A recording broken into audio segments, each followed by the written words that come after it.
নামাজ শেষ করে আমরা হচ্ছে খাওয়া দাওয়ার জন্য চলে আসছি।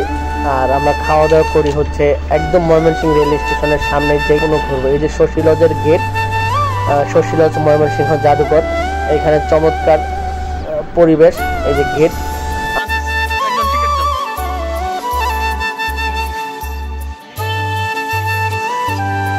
খুবই ক্লান্ত, এর জন্য হচ্ছে সবাই মিলে শরবত খাওয়ার জন্য চলে আসছি। শরবত তৈরি করতেছে কেউ, এয়ার গান দিয়ে বেলুন ফোটানোর যেটা হচ্ছে এটা ফোটানোর চেষ্টা করতেছে এক একজন। ওই যে সামনে কতগুলো ডানাকাটা পরি, তারা ডান্স করতেছে ট্রেনের ছাদে।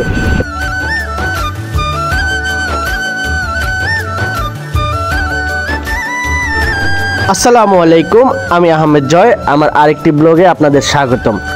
আজকে আমরা আছি এখন জয়দেবপুর রেল স্টেশনে। আমরা ট্রেনে করে যাব হচ্ছে ময়মনসিংহ।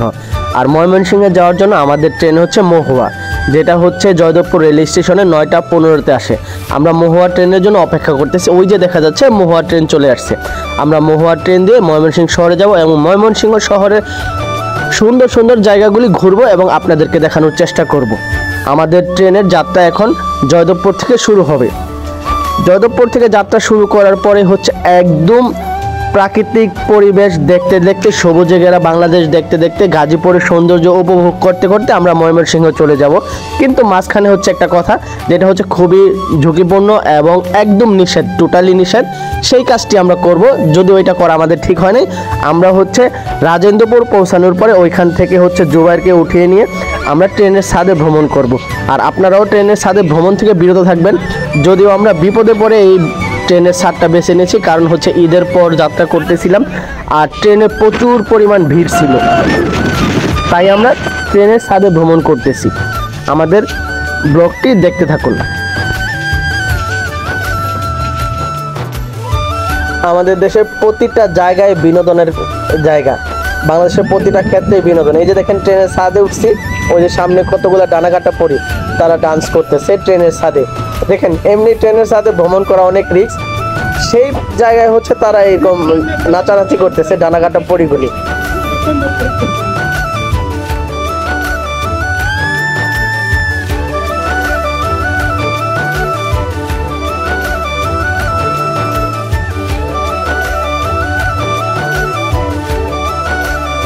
বিশ্বাস করেন ভাই, ট্রেনের সাথে ভ্রমণ করতেছি অনেক ঝুঁকি নিয়ে, কিন্তু আবার মনে মনে ভাবতেছি এই জয়দেবপুর থেকে ময়মনসিংহ পর্যন্ত ট্রেনের সাথে ভ্রমণ করার চরম সুন্দর একটা অভিজ্ঞতা। এত সুন্দর পরিবেশ, ঘন জঙ্গলের ভিতর দিয়ে, গ্রামীণ পরিবেশ দিয়ে যদি আপনি এই রাস্তায় হচ্ছে ট্রেনের ছাদে ভ্রমণ করেন, আপনি বুঝতে পারবেন আসলে দেশের সৌন্দর্য বা আমাদের দেশের এত সুন্দর পরিবেশ হতে পারে কখনো কল্পনাই করতে পারবেন না। তবে এই ট্রেনের ছাদে ভ্রমণ করাটা খুবই ঝুঁকিপূর্ণ, আমি বারবার বলতেছি খুবই ঝুঁকিপূর্ণ, কিন্তু পরিবেশ দেখতে খুবই ভালো লাগে, খুবই চমৎকার।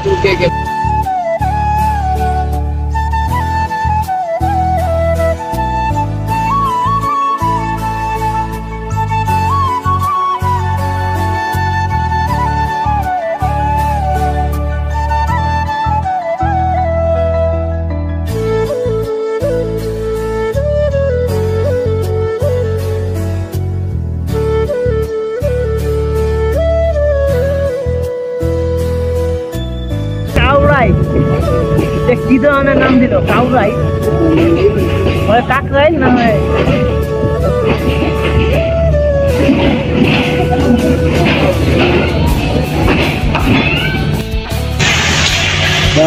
ছাদে ভ্রমণ খুবই বিপজ্জনক, তারপরে ভ্রমণ করতেছি। আমার একটা ছবি তুলবে, ভিডিও না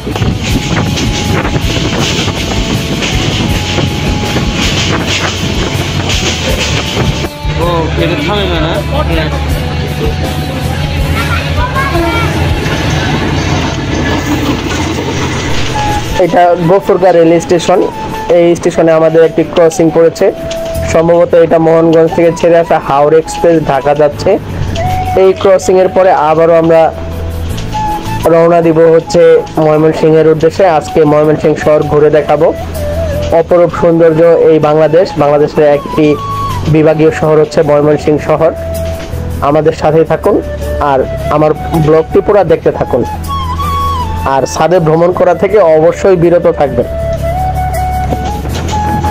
দেখেন কি সুন্দর পরিবেশ, কি চমৎকার পরিবেশ। আপনি যদি ট্রেনের ছাদে না ওঠেন আসলে বাংলাদেশের অর্ধেক সৌন্দর্য আপনি উপভোগ করতে পারবেন না। এইখানে মনে হচ্ছে অর্ধেক সৌন্দর্য লুকায়িত আছে। লোক আগে দাঁড়ায় থাকে।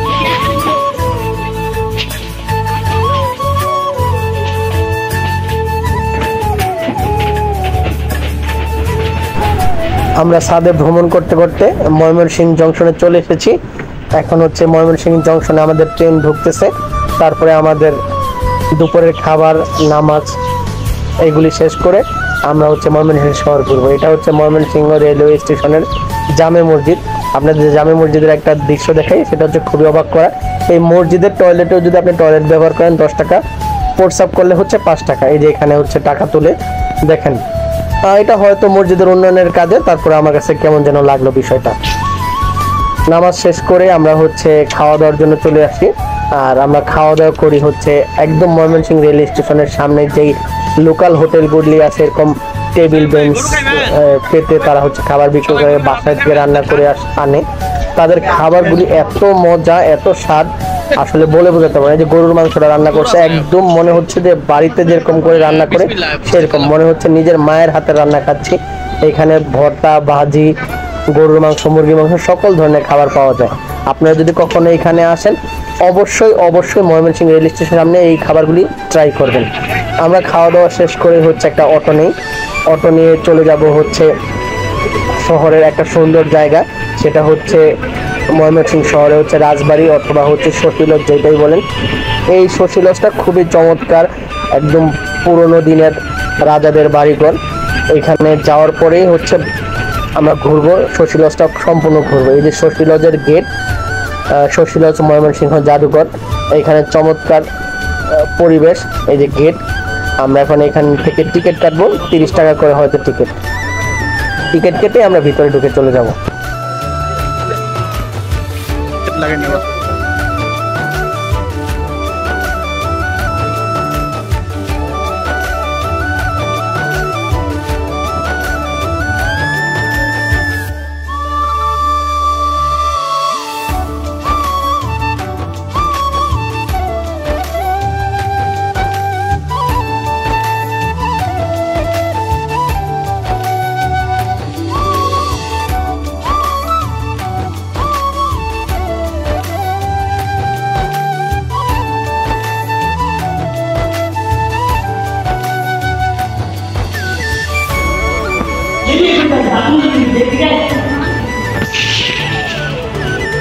ডাইন দিয়ে দিকে বাম দেবে তুমি।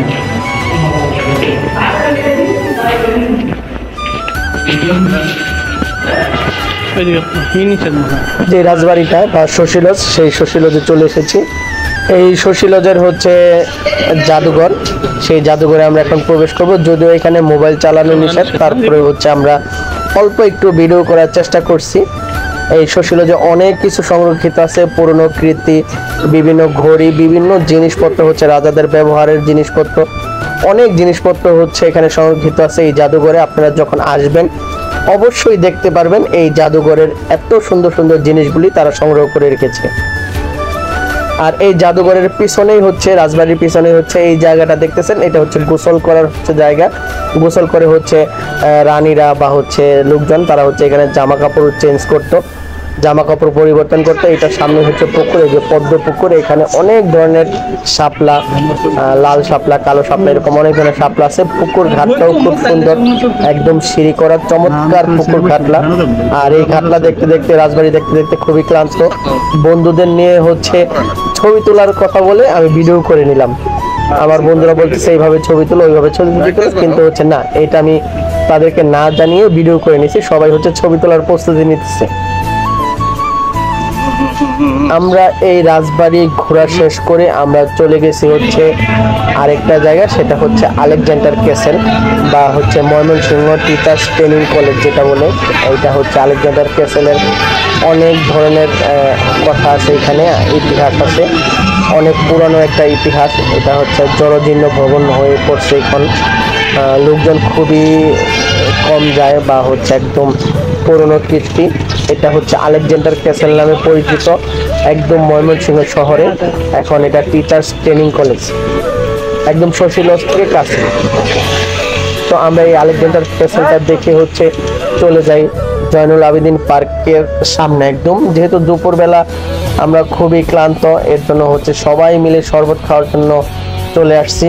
শরবত তৈরি করতেছে, কেউ হচ্ছে ট্যাং দিয়ে খাবে বা কেউ হচ্ছে ট্যাং ছাড়া খাবে। এর জন্য হচ্ছে যে যেভাবে বলতেছে সেইভাবেই এই শরবত তৈরি করতেছে। আর গরমের দিনে পানির প্রয়োজনটা অনেক বেশি দরকার। এর জন্য আমরা হচ্ছে এখানে শরবত খাওয়ার জন্য ব্রেক নেই জয়নুল আবেদিন পার্কে ঢোকার আগেই। তো এই যে এক একজনের শরবত খাইতেছে। এখানকার শরবতটাও খুব ভালো। আর এই ধরনের শরবত প্রায় সব জায়গায় একই রকম স্বাদ। আমরা শরবত খাওয়া শেষ করেই চলে যাব জয়নুল আবেদিন পার্কের দিকে। আর জয়নুল আবেদিন পার্কের গেটে আরেকটা জনপ্রিয় খাবার হচ্ছে মাঠা। এই মাঠাটা খুবই চমৎকার, খুবই মজা। আসলে এত কম দামে এত মজাদার মাঠা আসলে পাওয়া অসম্ভব। এই প্রতিটি গ্লাস মাত্র 10 টাকা করে, খুবই মজাদার আর একদম ঠান্ডা ছিল। মাঠার যে অরিজিনাল স্বাদ বা হচ্ছে একদম হাতে তৈরি মাঠা, এই চাচা হচ্ছে নিজে তৈরি করে নিজের বাড়িতে এই মাঠা। আমরা খেয়ে চলে যাচ্ছি জয়নুল আবেদিন পার্কের ভিতরে ঢুকবো এখন। জয়নুল আবেদিন পার্কে ঢোকার পরে আমরা হচ্ছে এরকম এয়ার গান দিয়ে বেলুন ফোটানোর যেটা হচ্ছে এটা ফোটানোর চেষ্টা করতেছে এক একজন।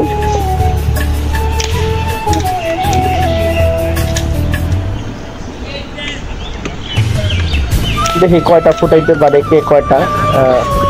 রায়হান ভাইয়ের পরে নাজমুল ফুটাইলো, আবার রায়হান ভাই ফুটাইতেছে। আমিও চেষ্টা করছিলাম ফোটানোর জন্য, কিন্তু আমি পারি না ওই রকম। তারাই এগুলি ফুটাইছে। জয়নুল আবেদিন পার্কটাও খুব সুন্দর, খুবই চমৎকার পরিবেশ। এখানে হচ্ছে সময় কাটানোর জন্য খুবই চমৎকার। অনেক মানুষ আছে এখানে, একদম নদীর পাশে। আর পর্যাপ্ত পরিমাণ বাতাস আছে এখানে, খুবই ভালো লাগে।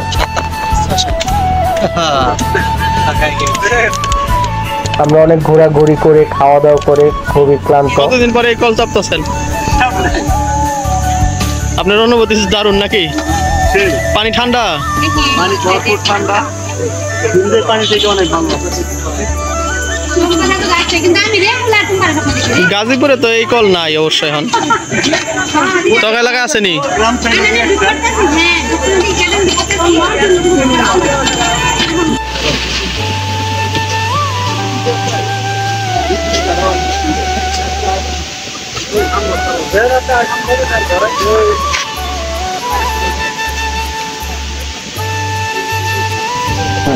আমরা ময়মনসিংহ শহরের বিভিন্ন জায়গায় ঘুরে আমাদের সময় শেষ। আমরা ময়মনসিংহ রেলওয়ে স্টেশনে এসে একদম হচ্ছে বিকাল 5টার যে ট্রেনটা তিস্তা এক্সপ্রেস, সেটার হচ্ছে নিচে জায়গা না পেয়ে আমরা আবার সেই ছাদে করে আমরা গাজীপুরে চলে আসি। সবাই ভালো থাকবেন, সুস্থ থাকবেন, আমার চ্যানেলকে সাপোর্ট করবেন। আবার অন্য কোনো ব্লগে দেখা হবে। আসসালামু আলাইকুম।